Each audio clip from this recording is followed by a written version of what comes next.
This is Jesus Manuel Menagarza for RV Travel Adventures. Hope you're doing fantastic wherever you're at. In this video, I'm going to be talking about RV news, RVing information, various channels out there that read you the news, basically relate the news to you on various RVing subjects. Everything from RV parks, the different RV manufacturers and suppliers and dealerships, and latest trends in the RV market. There's quite a few channels that attempt to do their best in this arena.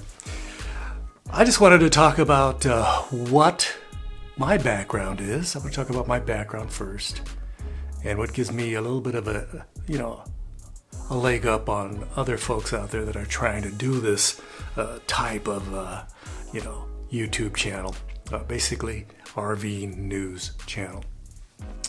So my background is I graduated from a university with a journalism degree. That's number one. Two, I worked in radio, television, print for many years. Okay, from the 70s through the 80s, through the 90s, through to about 2005, I worked in radio, television, and print news. Okay.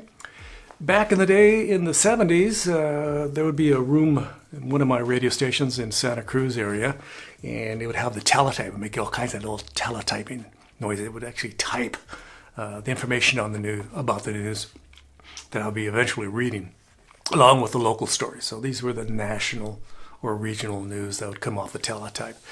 And again, I would grab it and just start reading the news, and just essentially the wire service, at the time it was Associated Press, would aggregate news, take contributions from other reporters, and have their own reporting team, and we would receive that via teletype. Today, we pretty much get that news via computer.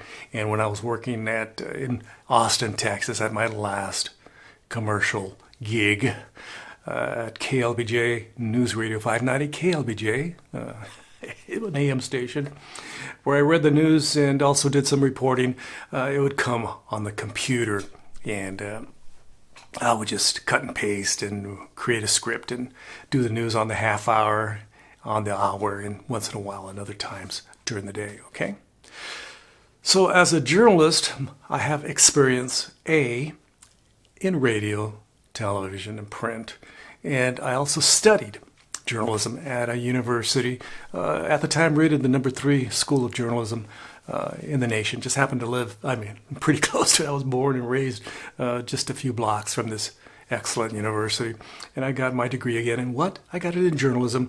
I studied journalism law. I studied law in general. I studied writing. I studied editing. I studied film. I studied photography. I studied all this stuff, how to use a microphone. I worked in the studio at the university. So I gained a lot of experience. So that's my experience. So I actually have the education, and I actually have the professional experience to produce newscasts. So what does a newscaster and what does a journalist do, essentially? They aggregate news, okay? They essentially gather news from different sources, either by actually interviewing people, actually by going to that police station or that business and asking them questions. If they don't do that, they just collect data from various sources and attribute that story to them. If they get a story from a certain source, they attribute it to them, and they talk about it. Essentially, you're aggregating stories from different sources. Some of them created by yourself. Sometimes, once in a great while, you actually are at the scene, and that's called the local angle, and then you do the national and other angles. If in RVing, it would be just a lot of sources out there, a lot of great sources out there for RVing news. But a lot of RVing news sources out there essentially just, there's a term for it, let me read it here. They're just promoting talking points, okay? They're just doing what and reading what and typing what the individual out there has sent them. So they get a press release and they just cut and paste and put that in the article, okay? So those are not really journalists. They're just basically marketing people in a lot of magazines out there, RVing magazines, RVing websites. They just parrot information, okay? So they get this information, this press release, and they cut, again, and paste it into their story, and they just say, look at the camera, at the teleprompter. They go, okay, this company said this, and they said that, and they're very excited about this, and they want you to know that, okay? Is that news? Not really. Did you interview anybody? Not really. Do you just cut and paste? Yeah, that's what you did. Okay, so that's a certain style of journalism. There's a lot of folks out there doing that. So it's important to understand when you're watching various news sources out there. A lot of the husband and wife teams out there, individuals who have their own little radio show and are on the mic, have great voices, etc., etc. That there's certain levels of journalism, okay? There's the cut and pasters, and the people actually go out there and go to the war zone, go to the RVTA show. They go over, different, I'm talking about different kinds of journalism. So they go actually and ask those questions and collect it and organize it in an interesting and exciting fashion. Some take pictures, some take video, some just write and type up a story, okay? And they look at the teleprompter and just regurgitate it and share it with you, okay? So there's a lot of folks out there that don't have a lot of responsibility and don't have a lot of ethics and don't care. They just want to share information with you and make a buck, okay? There's a whole spectrum. As we very well know in the United States, there's a whole spectrum of news from left to right to center. And the key component to understand in journalism, we try to be fair. Some people try to be fair. Not everybody. So it's what the boss says is most important. If the boss says you cover this and you express it in this way and you don't cover that side and you don't really discuss that, that's what you do. As a journalist, some TV, radio outlets have certain types of bosses and certain styles, and they say, hey, I don't want you saying anything negative about them. I don't mind you saying negative stuff about them, but I want you to be totally positive, and that's how I want you to cover this story, okay? Do you think that's a equitable way to do journalism? I don't think so. That's why we often have to look at different sources of news, be it on RVing or national news or other kinds of news, to understand what the real story is. One person may interview this person who doesn't know diddly squat or doesn't care about you or RVing or whatever, and is just out to make a buck, and they say, oh my God, this person's fantastic. Or you actually ask a person who is a reliable source, and you analyze, again, this is the key part, analyze, and you interpret. Again, the journalist interprets. There's the news, there's a journalist who interprets, and they share that information with you, okay? So, and some people just, are just better at interpreting and gathering information. Other people just regurgitate. This is what they told me, I'm sharing it with you, and that's that.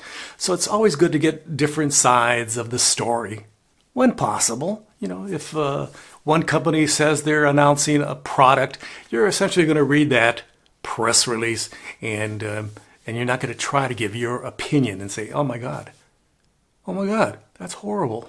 You're not going to say that. You're just going to report that, and then somebody else gives you a story, you're going to report that. And you're going to try your best to be as earnest and honest as possible. You're not going to do all the ingratiating words that they use and say, this is a fantastic product. You're going to edit that out and say, this is a product that just came out to market. This is a new electric RV.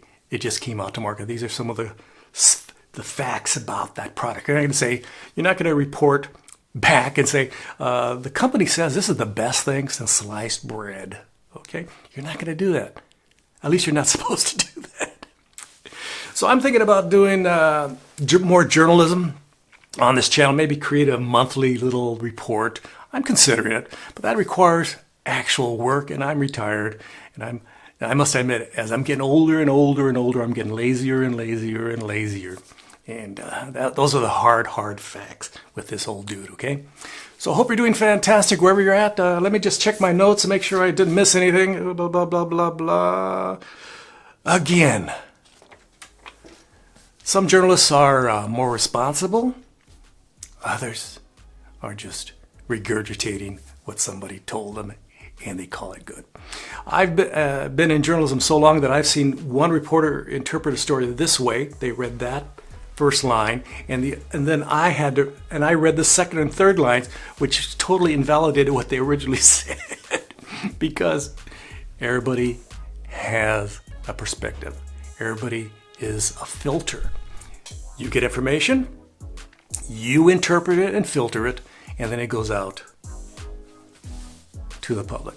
So I'm glad you had a chance to check out my video. If you have any questions, comments, or suggestions about what this channel's about, feel free to contact me. Leave your kind and friendly and professional comments below. I would greatly appreciate it. And don't forget to like, subscribe, and share. I would greatly appreciate it. Thank you for watching my channel, RVing Travel Adventures. Gracias. Adios. Bye-bye.